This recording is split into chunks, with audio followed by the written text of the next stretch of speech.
The Lord be with you. A reading from the Holy Gospel according to Matthew.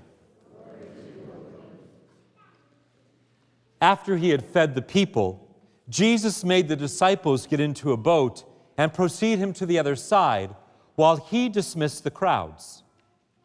After doing so, he went up on the mountain by himself to pray. When it was evening, he was there alone.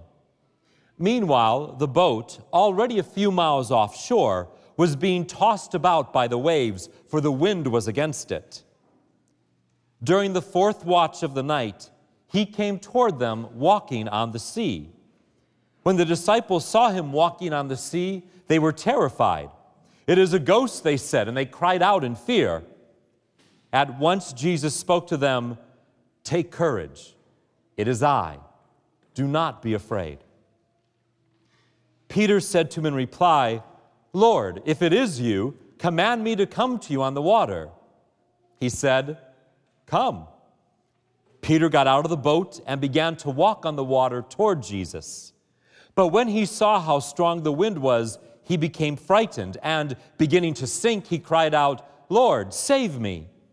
Immediately Jesus stretched out his hand and caught Peter and said to him, "O you of little faith, why did you doubt?"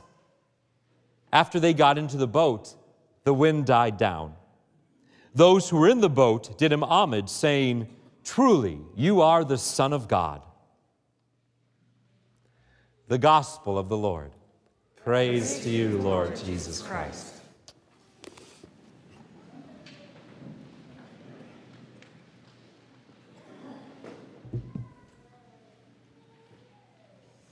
Well, I have to admit, whenever I hear this incident of Jesus and Peter on the water, I imagine that as Peter went beneath the waves and Jesus reached out and grabbed him, he picked him up, looked him in the eye and said, and you were wondering why I changed your name to Rock. You know, it's like right there, the reason for it. So where are we in Matthew's Gospel? The Transfiguration, which we celebrated last weekend, actually in Matthew's Gospel has not yet happened. That's an event in the future. As you heard, Jesus has just fed the 5,000.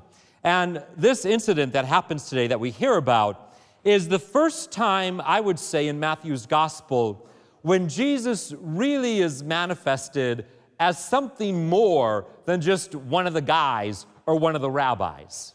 When he comes walking toward them on the water, he really must have been pretty impressive and pretty astounding and pretty unexpected. I mean, obviously the disciples don't know what to make of him. They don't know who he is, which is interesting because they sort of don't know who he is all the way to the end of the gospel. But they crowd in fear, "It's a ghost!" And I'm going to give the disciples a lot of slack today. Because it seems to me that even on a calm, beautiful, sunny day, I would not expect anyone to be walking on the water. Much less in the midst of a storm and waves and wind to see that. I'd probably be freaked out by it too. But of course, the minute Jesus sees them, he's like, "Take courage, it's I, do not be afraid." And I love Peter, impetuous Peter, amazing Peter, who says, "Oh Lord, if it's you, let me come too. Pick me, let me join in. Let me be part of this." And Jesus says, "Okay, come." And he does. He does. I mean, it wasn't that hard, I think, for him to once upon a time leave a boat behind on the shore and walk on land to follow Jesus. But now he's going to leave a boat behind in the water to follow the Master on the water. Astounding he would even have that moment or that thought, that for a moment he put aside the way he understood how everything worked. For a moment, he believed more in Jesus than he believed in gravity, than he believed in wind, than he believed in waves. For a moment, there was something so powerful in him and his response to Jesus' "come" that he got out of the boat. He went overboard and actually started to walk on water. I like to think that this reveals, if Peter himself didn't realize it before practicality took over and boom, down he went, began to realize for a second, or at least reveals to us, I think, that Jesus did not come into the world to razzle-dazzle. He did not come into the world to do all these miraculous things, make people go, yay, oh, that was fantastic. But rather to show us what can happen in our lives when we dare to trust God. That what can happen in our lives is we can go places we never dreamed or dared to dream that we could go when you trust God. And for an instant, it happened right there. And then, but what I love about this story is that this is not a success story. This is, however, a salvation story. It shows you the power of faith in the life of a disciple in a couple ways. First of all, the courage it takes to be a disciple. It's okay to be afraid in a storm. Peter apparently was. It's okay to be overcome by waves from time to time. Peter was. And yet in the midst of that, he had the courage to follow Christ's lead and step overboard. Great act of faith. But just as great an act of faith, I think, is what follows that. And that is when he finds his overconfidence has gone beyond his abilities, when he's caught up in other things and starts to sink, his first reaction is, Lord, save me. And he takes the hand that's given to him. Just as much an act of faith as is stepping out of the boat, to know that Christ is going to pull him up when he is overcome. It's a story about salvation, not necessarily about success. And if we take Peter here, and this story is sort of a way to discern or guide us in our lives, then I would say Peter could be for us the patron saint of our audacious attempts to live our faith. Of our audacious attempts to live our faith. Because I really think God still needs people who are willing to believe in him more than in gravity. Who are ready to step out of the boat into the waves and do what they're called to do. Do what we are called to do.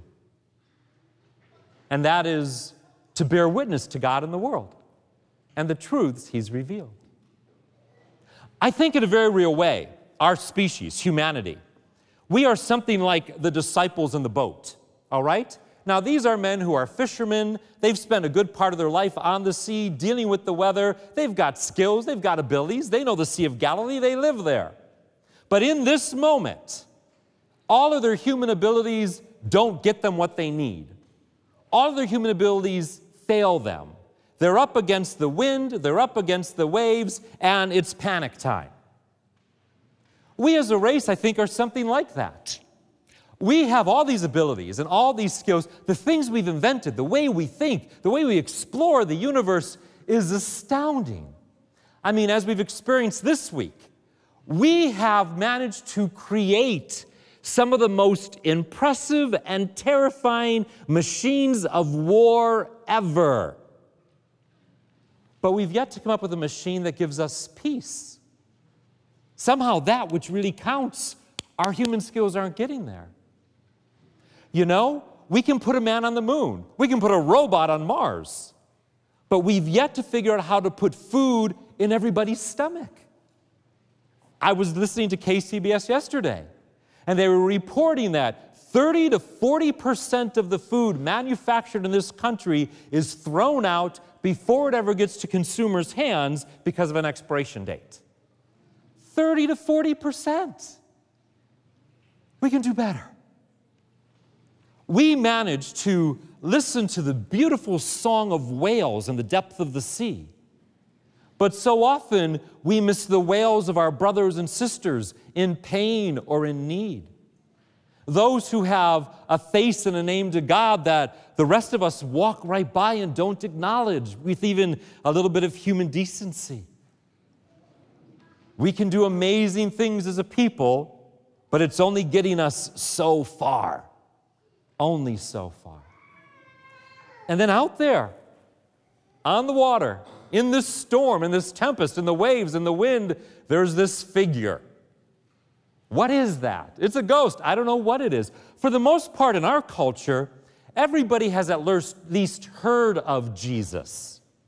What they know of him may be true or maybe not, but they've heard of him.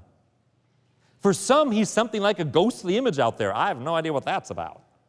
What's going on there? For others, they would rather not be bothered with him, ignore him, leave me alone. Some outright reject him and what he's about.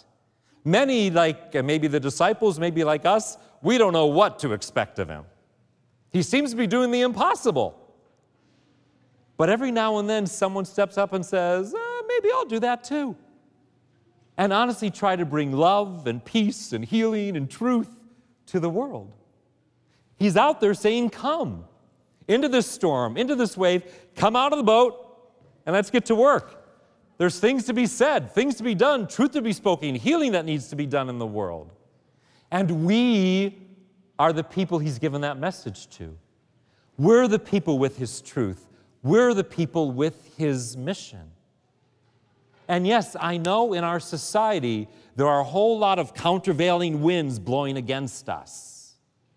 There's a whole lot of waves coming against us as a people of faith whenever you might try to share your faith and the truth that we hold. But remember, it's not a success story, it's a salvation story. God needs people who are willing to step out of the boat and give witness. And I know it's scary. It takes a sense of courage. You don't want to bother people. Trust me, I have in my own life all kinds of people close to me who don't want to hear about it. But how much would I have to dislike them? How much would I have to not care about them? How much would I have to hate them to say, okay, I'm not going to talk about Jesus, and you'll end up not with him forever? I have this message. We have this message that changes people's lives when the Spirit moves. And yet we're afraid to get out of the boat because it's a bit wavy, it's a bit windy. It's not about success. It's about salvation and what happens when we live in faith. It might be that if we trust God more than ourselves, more than gravity, more than wind, more than waves, we might end up going where we would never dare to dream to go, and that is to actually share him with people around us. Then, the fear, the anger, the hatred that we see in our world, in our country every day, it just might calm down. It just might find a peaceful resolution when we bother to bring Christ to the situation. It's not about success. It's about salvation and trusting God so that we go where perhaps we've never dared to dream we would go before.